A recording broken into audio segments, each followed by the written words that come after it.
Good morning, everyone, and thank you for coming out today. I know how much fun the last couple days and nights particularly have been, so it's great to see such a good crowd here for the Premier. I spent a significant chunk of my youth growing up in the beautiful province of Alberta and know personally it's one of the best places to be in Canada and the world. And Alberta, has been one of Canada's fastest growing provinces for a number of years, and really for the last few decades. It has a growing economy, a great environment for investment, and a growing population. And while historically we all know it's been Canada's energy leader, more and more it's becoming a technology leader as well. And at Rogers, we've been really proud. This past week, we announced a huge investment in research and development in Calgary, actually, with Cable Labs and Think Lab, which will work with Alberta's leading post-secondary institutions and corporate innovators. And like many other businesses, we recognize Alberta is the place to be. So our opening session today will once again be a fireside chat hosted by Andrew Lawton. Andrew's a broadcaster and columnist and editor-in-chief at True North and host of The Andrew Lawton Show. And importantly, everyone should Google Andrew. He's got a book coming out next month about Pierre Poilievre, which is going to be a must-read this year. Andrew's going to be joined this morning by someone who knows better than almost anyone. Alberta is calling. Alberta Premier Danielle Smith. She was sworn in as the 19th Premier of Alberta in October 2022 and represents the riding of Brooks Medicine Hat in the Legislative Assembly. Premier Smith's had a lifelong interest in Alberta public policy and finding the right balance between free enterprise, individual freedoms, and the role of government. Between stints in politics, Premier Smith worked extensively in the media and business, most recently as president of Alberta Enterprise Group and as a radio host. She has degrees in both economics and English from the University of Calgary. And for most conservatives, she's one of the key thought leaders in our movement today. So I'm looking forward to the conversation, just like all of you are. So without further ado, please help me in welcoming Premier Smith and Andrew Lawton.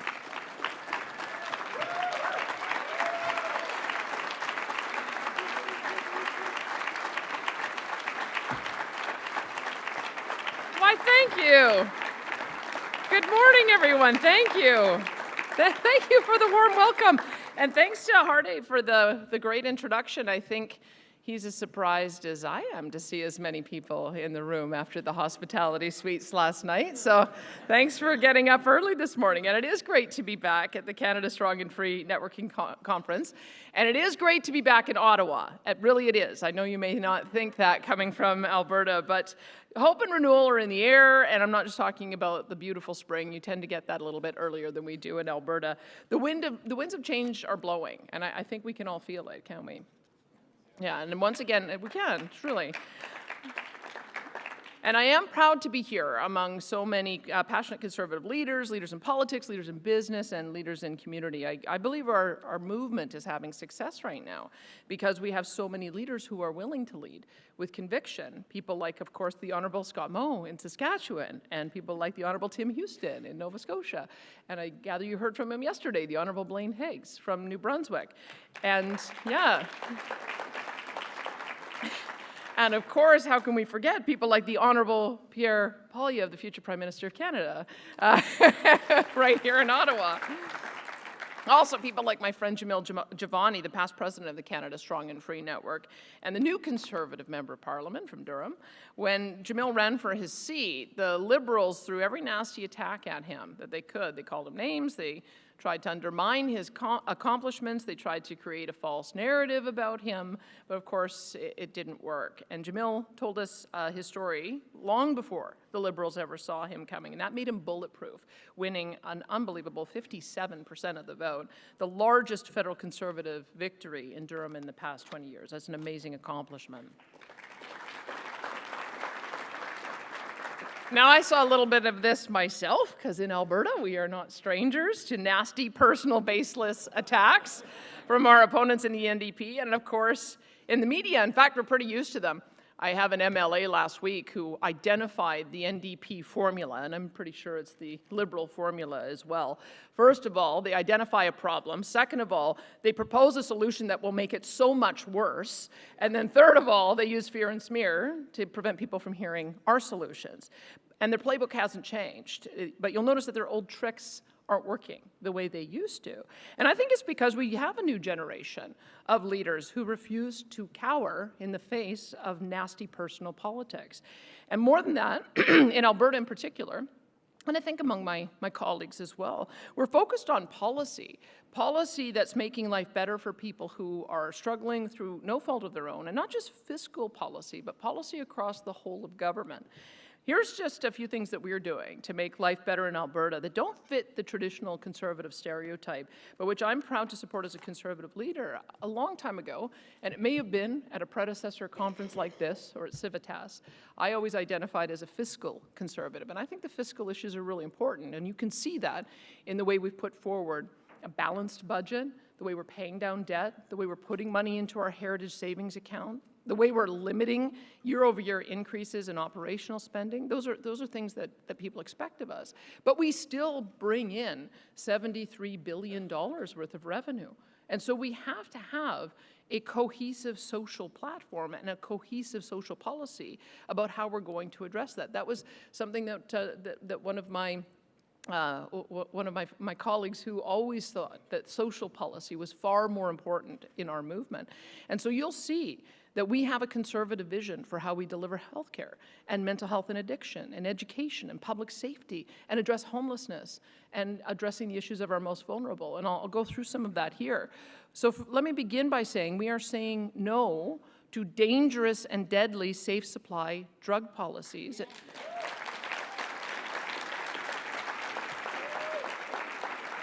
And we're investing heavily into treatment and recovery for all those who are struggling with addiction. It's becoming known as the Alberta model. And last week we had 2,000 people come from all over Canada and around the world so that they could look at what it is that we're doing there, including signing an MOU with our friends and neighbors in Saskatchewan and Ontario. So let me tell you what we've done. Since 2019, we've added more than 10,000 treatment spaces across the province. We eliminated user fees that were in place by the NDP government, at $1,250 a month. We eliminated that monthly user fee that was once a barrier to treatment for those who went into a publicly funded bed. We're also building 11 long-term recovery communities across the province, 5 of which are being built in direct partnership with First Nations and Métis. We're also expanding same-day access to life-saving treatment and medication anywhere in the province through what we call our virtual opioid dependency program. There's 8,000 people on this, and it's Suboxone and Sublocade. It's a replacement so that they can begin to get onto the pathway of recovery. And just last week, we announced the creation of 2 organizations, Recovery Alberta, which will be a new provincial health agency hived off from Alberta Health Services, dedicated to delivering mental health and addiction support, and the Canadian Centre of Recovery Excellence, which will inform best practices and evaluate programs in the field. Now, I want to compare that to what we're seeing with the NDP, because the worst case example of it is what you're seeing all down the West Coast, and the heart of it is policies that started focused exclusively on harm reduction about 20 years ago. But look at what has happened. Harm reduction became decriminalization, which became legalization. And now, let me tell you what they're doing on harm reduction. You should be watching what Adam Zivo is writing on this. He's doing remarkable work on it. But I want to quote from Lily, who is a Vancouver Island nurse, because the nursing staff are coming forward. I don't know when the NDP stopped caring about our frontline health professionals, but tell me if you think this is a safe environment. Lily said, nurses at her hospital are expected to provide a multitude of harm reduction services. Lily said, including pouring alcohol for patients and preparing their meth and crack pipes. Quote, we've been told to give them whatever they want, so they'll come back and ask for 20 pipes because they go out to the street and sell them. Even though everyone knows that patients resell this drug paraphernalia, she and her colleagues cannot withhold supplies, she said. That's what's happening under the NDP drug policy in Vancouver. There's another story in that article talking about a nurse who had just given birth, became a new mom, and her doctor told her to stop breastfeeding because of her exposure to secondhand fentanyl smoke impacting her child. That is what NDP drug policy looks like. And that's why we have a better solution, and we're going to be continuing to push it. We're also saying enough is enough when it comes to crime and social disorder in our communities. We're investing to hire, train, and deploy more police officers, sheriffs, community partners in towns and cities. And we've been clear we won't let Albertans freeze in gang-run encampments. Instead, we're creating a navigation and support center as a single point of access to housing, addiction treatment, and other support. So let's remember what the left wants. The left wanted to defund the police. They've demoralized our frontline police officers, which makes it very difficult for them to be attracted into that line of work. We've turned that around because we love our frontline police officers, especially our sheriffs, which you will see that there will be more and more of them being hired. We also...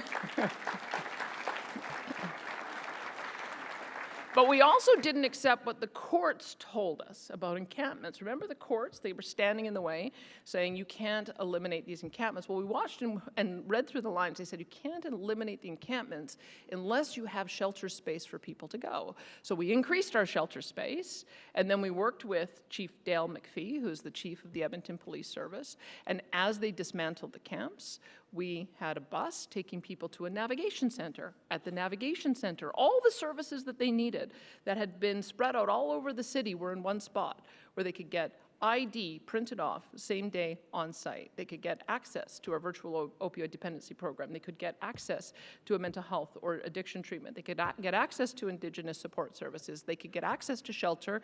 They could get access to housing, because we have a number of different housing programs, and they could get access to income support, all in one place. And as a result, we've helped nearly 900 people get connected to 3,000 services. This is our success in 2 months. We eliminated over 700 encampments. When I got an update from Dale McPhee, he said that there were about 28 that were left. That's the kind of success that we've had. And as for our shelter spaces, we increased them to 1,800. We typically average about 1,440 people in them at night. So this is not what it seems. The encampments don't necessarily have people living there. That's where the gangs were just going to store their drugs, stash their drugs, store their guns, stash their guns, and intimidate people. We had people dying in these encampments. They were getting burned out. They were getting burned to death. They were being human trafficked. They were being intimidated.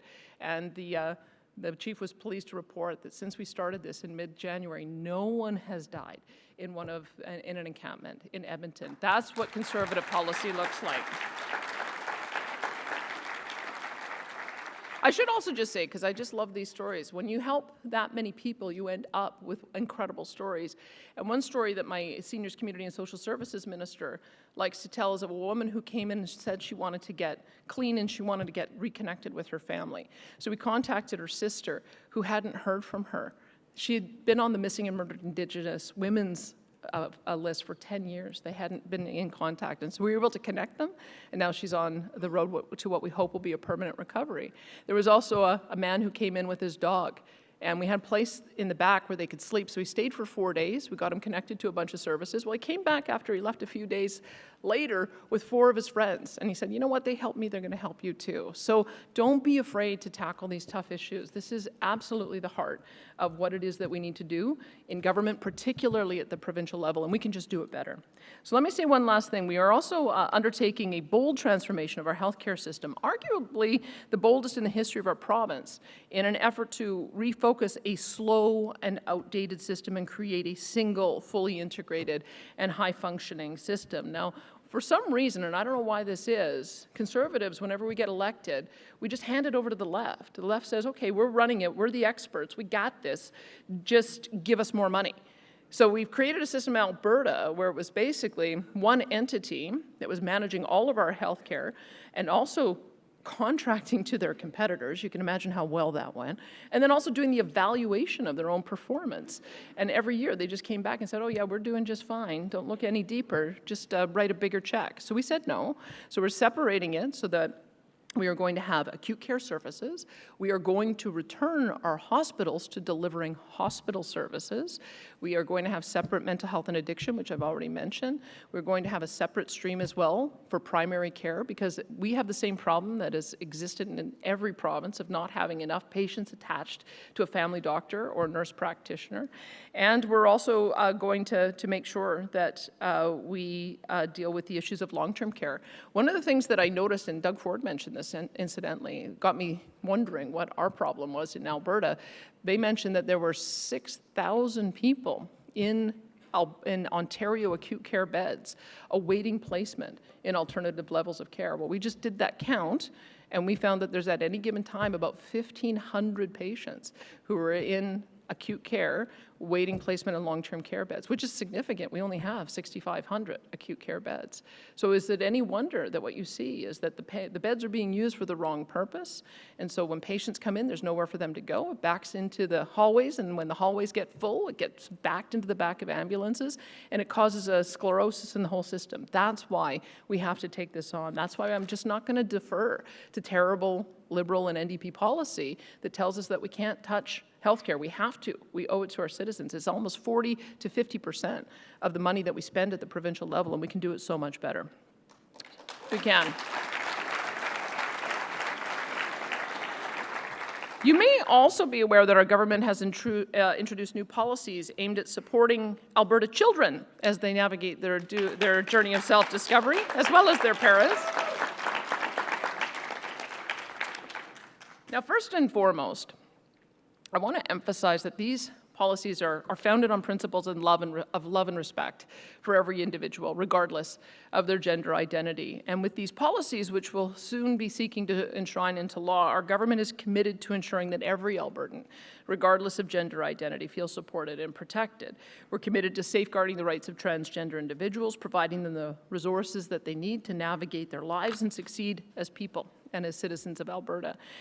Because one of the most sacred responsibilities that we hold as parents, as teachers, as elected leaders, as community leaders, is to nurture and guide children as they grow into adulthood. It's our duty to create an environment where they feel safe. And as we do that, I believe we have to protect children from making decisions that they are far too young to make and that could prevent them from having children of their own when they do ultimately become adults.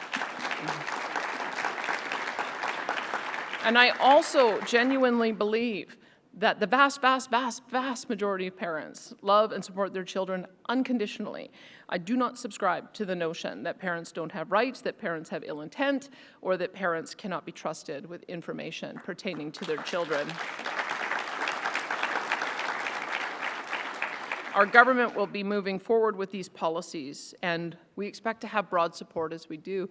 I was at the airport on my way here, and I met somebody who is originally from Manitoba, actually is a guitarist in a popular Canadian band. And he said, "I've been an NDP supporter all my life," so of course my security stands up. And he said, "But they lost me on their policy with regard to kids." He has kids who are 9 and 14 years old.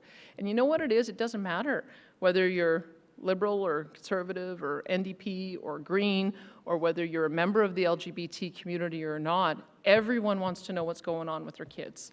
That's the foundation that we have, and that's why we're going to win on this one too.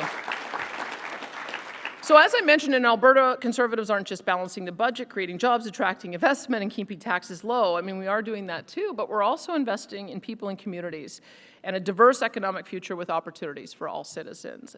While we face a federal government that seems bent on making life harder and more expensive for Canadians, and Albertans in particular, we're listening and responding to the needs of Albertans. We're ensuring that Alberta remains a land of hope, opportunity, and freedom for all those who seek it. And despite what you hear from the Liberal NDP coalition and from the media, our efforts are working. More people are coming to Alberta today than at any point in our province's history, and we're working around the clock to make sure that the Alberta Advantage is alive and well for them when they arrive. As Ronald Reagan once said, the greatest leader is not necessarily the one who does the greatest things. He or she is the one that gets the people to do the greatest things. And this is a room full of exceptional people, elected officials, thought leaders, policymakers, experts, strategists, you name it. But we are no better than so many Canadians who wake up every day and lead their respective lives with courage and conviction. The farmer who grows the food we need to survive. The energy worker who creates the fuel that we rely on to heat our homes and to drive our cars. The new Canadian who works 3 jobs to give his or her children a better life than they had. The student whose dream of inventing the next BlackBerry or the next Facebook. the working mom and the mother who makes the selfless choice to stay home and raise the next generation of Canadians. Canadians have the people, Canadian people have the potential to do anything, but it is up to us to create the right conditions for them to realize their potential and to succeed. As decision makers, let's keep that in mind, that our number one goal is to create those conditions, not for our own benefit, but for the benefit of others. The policies we are seeing out of the Liberal NDP coalition right now are the exact opposite of what I'm describing. These are policies that are all about limiting the potential of people. I had a friend who described to me the carbon tax. Her view of it is it's essentially a sin tax on productivity. Isn't that what it is when you think about it? It's a sin tax on productivity. But limiting what you can do, what you can buy, what you can drive, what you can produce, what you can keep for yourself, what you can dream of accomplishing, that is what they're doing on the Liberal NDP coalition. This is all about having a very real impact. This is already having a very real impact on our society and on our economy.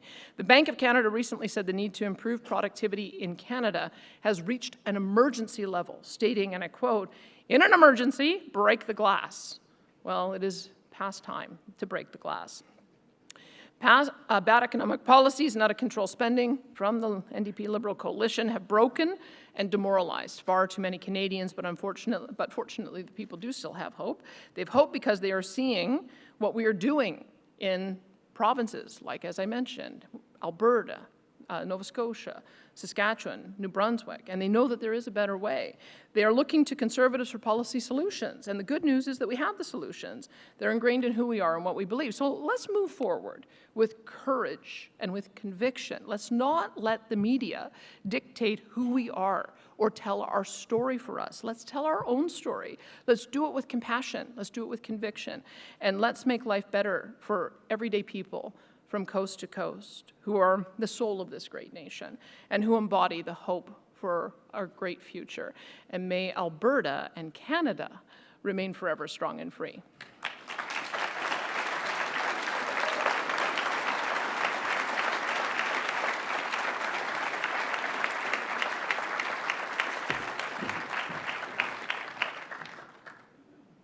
Give it up for Premier Danielle Smith. That was wonderful. Thank you.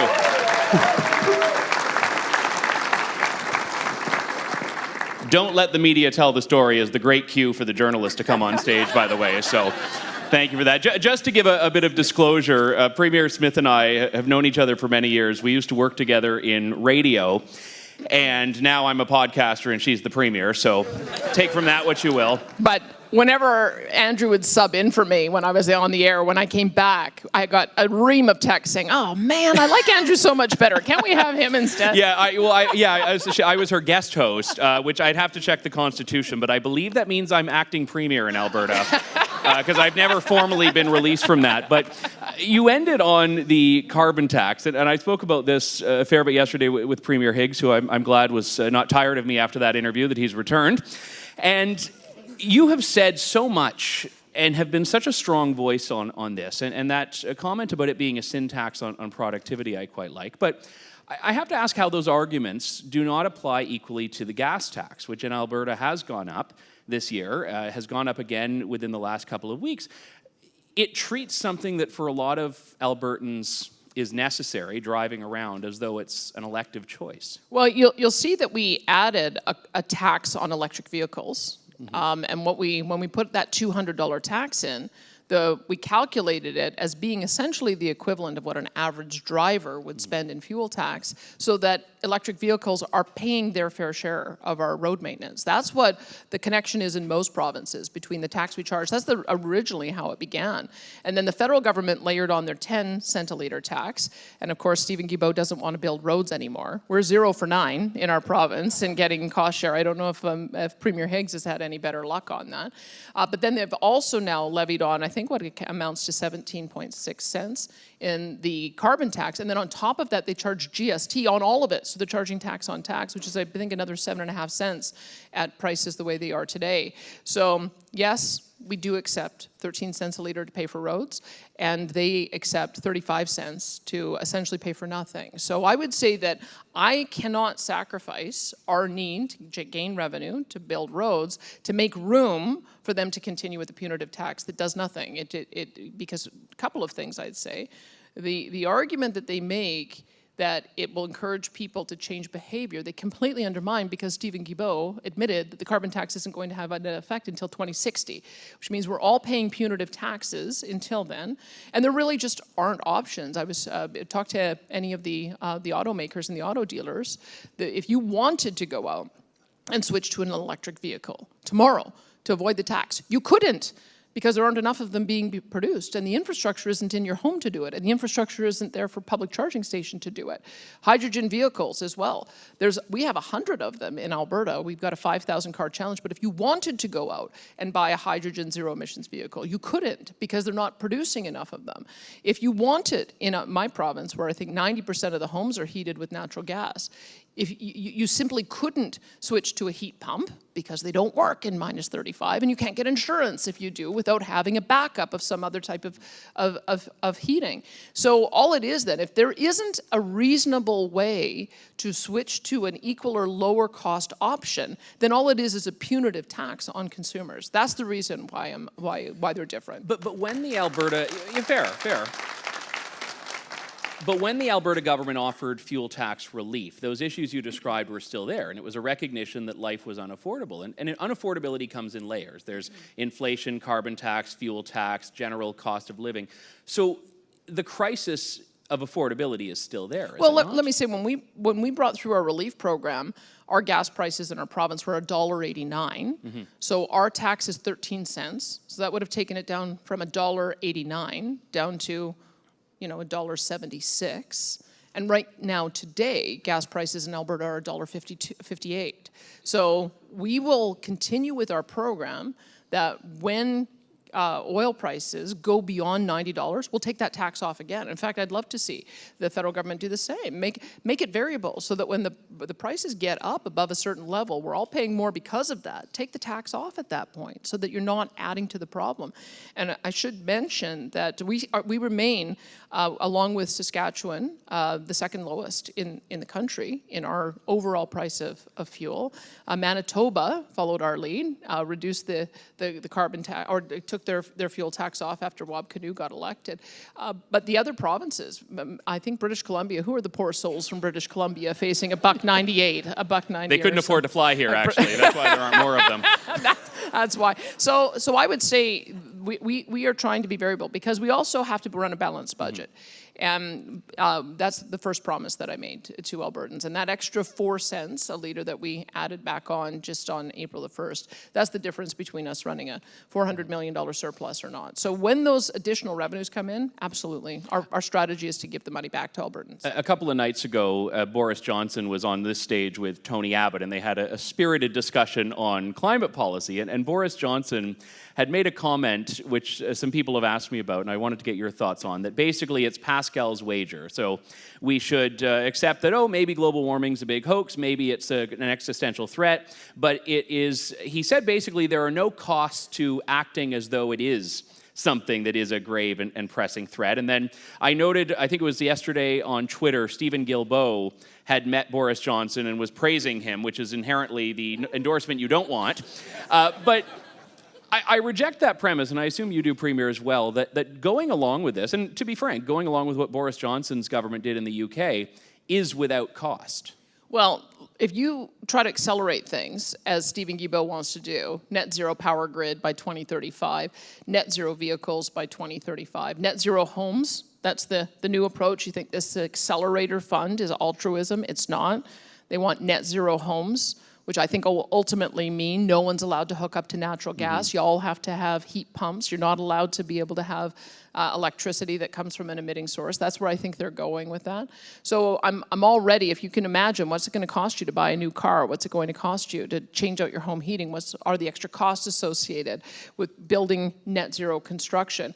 What's the cost associated with taking all of our home heating off of the natural gas system and putting it onto the electrical grid. One of our leaders in Alberta says that's a $70 billion cost. What's the cost associated with upgrading our grid so that you can plug in more than 2 electric vehicles in a home? Because if you put 2 vehicles on a 12-home city block, your transformer will blow. So you need to upgrade your transformer, which is $40,000. And that right now is going to the cost of the third guy who ends up buying the electric car. So how much is that transformed over our entire system? Probably hundreds of billions, if not trillions of dollars. I think it was $1.6 trillion, in fact, that was estimated to implement the Guilbeault vision of everything being on the power grid, your car, your heating, as well as current electricity from all sources, including industrial, and then having all of that be from non-emitting sources. So yeah, it's very costly when you're trying to do that. Now, the approach I would take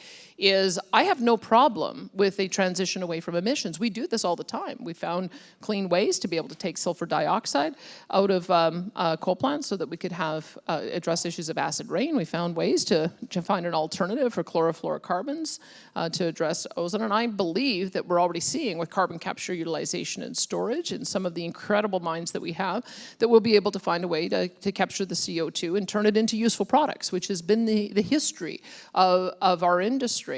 But it is a transition away from emissions. It is not a transition away from the production of oil and natural gas.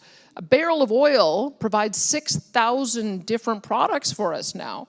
How are we going to be able to have lubricants? How are we going to be able to have petrochemicals? How are we going to be able to have food-safe materials? How are we going to be able to have medical safe materials if we don't have petrochemicals? How are we going to have roads to drive our zero emissions vehicles on, because they're made of asphalt, which comes from the bitumen that is produced in Alberta? So the approach that I believe the left is taking is defeatist. It doesn't look at the incredible innovation that we have, the brilliant minds that we have, who are able to take what are traditional waste streams and turn them into something valuable.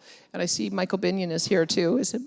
He has done some great work in elevating and showcasing, same with Second Street, I don't know if Colin Craig is here, elevating and showcasing the kind of products that are being made out of CO2. So in my province, Heidelberg is a cement company that is going to take the CO2, embed it in their cement, and make a stronger concrete. And there'll be the first net zero cement plant in the entire world. Dow Chemical has, yeah, truly. Dow Chemical is taking the CO2, working with a company called Linde. The Linde is creating hydrogen, and then they're burying the CO2. They'll be the first net zero petrochemical plant. And then on top of that, we've already got Air Products, which is taking the CO2, burying it, and doing net zero hydrogen. That's what an emissions-reduced world looks like. But all of that takes time. You cannot snap your fingers and have innovation. But I think it's our job as government to champion what it is the industry is doing, to support them so everybody knows that there's a different way of doing it. Like, that's the theme. The guys on the left have a single-minded approach to how they want to do things. They identify a problem, they propose solutions that make it worse, and then they fearmonger that, oh, look at those guys on the other side, they want to do nothing at all. Couldn't be further from the truth. We identify the problem, we identify solutions that will actually work, and then we support our industry and those nonprofit players that we believe will get there. Making it worse is actually the headline of the broadband conference just down the road there. Well, you said energy transition, so I guess transition is a logical segue to the next topic here. Let's discuss your approach to gender in Alberta, because I discussed with Premier Higgs yesterday how New Brunswick was the first to really go into this terrain, but Alberta was the most extensive in terms of what you proposed, because you didn't just talk about parental rights and consent and knowledge in an education context, you also extended it to sports and also to the healthcare sector when medical interventions are concerned. And we haven't seen the legislation, so I'm hoping you can provide a little bit more detail in what you hope to achieve. And one particular aspect of this is the protection of single-sex spaces, so women's shelters and also prisons, in your jails rather in Alberta. I mean, are you proposing something where biologically male inmates who identify as female would not be permitted to go into female jails? Well, look. Let me tell you my starting point, because I've talked with many transgender individuals over the years, from the first time I got into politics all the way through when I was on radio, until as recently as yesterday, because we've got transgender conservatives that are fellow travelers with us who want to give us advice on implementing the policy. But the issue that I began with was, are we giving good medical care to those who do transition? Because in our province, we don't do the surgeries. We have them have people fly out to Quebec to receive surgery, and then they fly back home, and we don't have good post-operative care. In fact, a lot of these surgeries have complications, and so that was one of the starting points. Those who have decided to transition as well need lifelong support for hormone treatment, and also lifelong support for the consequences that might happen of doing that transition. And so then so that's where it began, is how do we give good medical care for those as adults who make that transition? But then you have to have the conversation, at what age is the right age to make those decisions? And if you look at Dr. Hilary Cass, the Cass report was just released in the UK. And she was it's the most comprehensive review of the medical literature and the science behind this. And what she discovered, quite frankly, is there isn't very good science. So notwithstanding what the left like to tell us, there isn't good long-term data about how many kids go on puberty blockers and whether it impacts their future fertility and at what age. There isn't long-term information about what happens to those kids by the time they reach 25. Do they continue with the transition? Do they detransition? They don't do that kind of study. And so they've said, let's take a pause.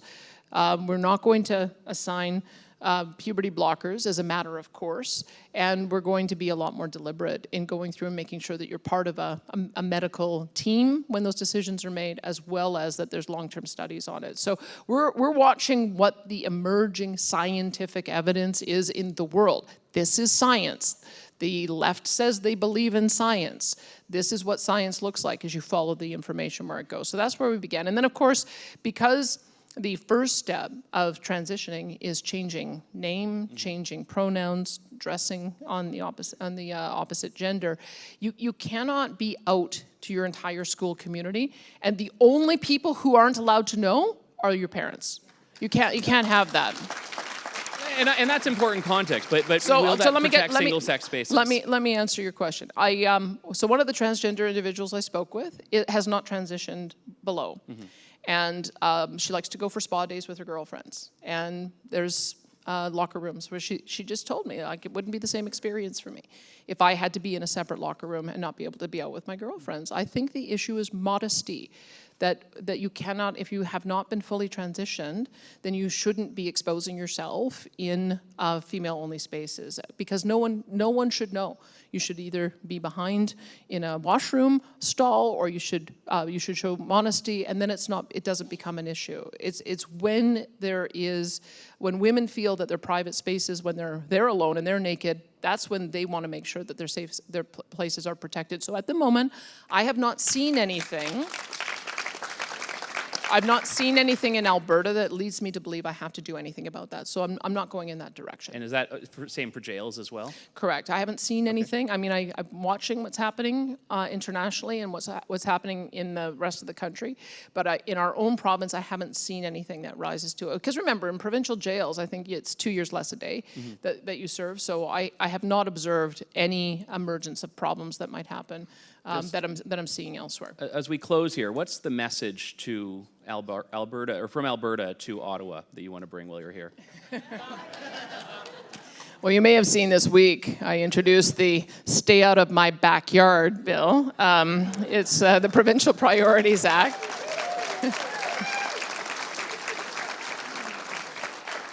My message to Ottawa is that federal politicians, and the Prime Minister in particular, should do his job and stop trying to do my job. That's what the message is. And I don't know if Premier Higgs would said the same thing, but when we meet as premiers, the really interesting thing is it doesn't matter whether it's NDP or Liberal or Progressive Conservative or UCP or Saskatchewan Party. We all come from different parties and different perspectives, but we are united in that the federal government should stay focused on the things which they need to do. There's lots of things they need to do. They need to shore up national defense so that we're not an international embarrassment. They need to make sure that our foreign policy is aligned with our allies instead of our enemies. They need to make sure that they're expanding international trade so every single one of our 10 provinces and territories can get our product to market. They need to build critical infrastructure like the Trans Mountain Pipeline, which is going to be getting to the finish line. That is the kind of things that they should do more of. They should be building ports. They should be building rail lines. They should be building highways, Stephen Guilbeault. They should be making sure that they are living up to their obligation and their treaties with First Nations. They should be funding healthcare on reserve, mental health and addiction treatment on reserve, water on reserve, building out economies on reserve. They should make sure that the value of our dollar is not diminishing internationally. They should make sure that they can process passports efficiently. They should make sure that the Pearson Airport is a lovely experience to go through, and that all of our airports are operating efficiently. There is no shortage of things that the Prime Minister can do. It's not a boring job.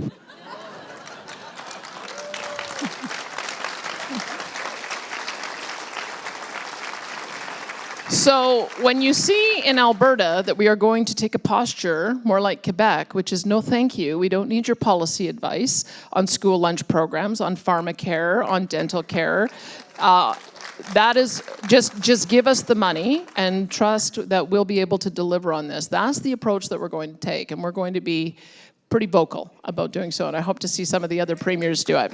Premier Danielle Smith, thank you very much. We'll now like to welcome up Corey tonight to say a few words here, but thank you, Premier.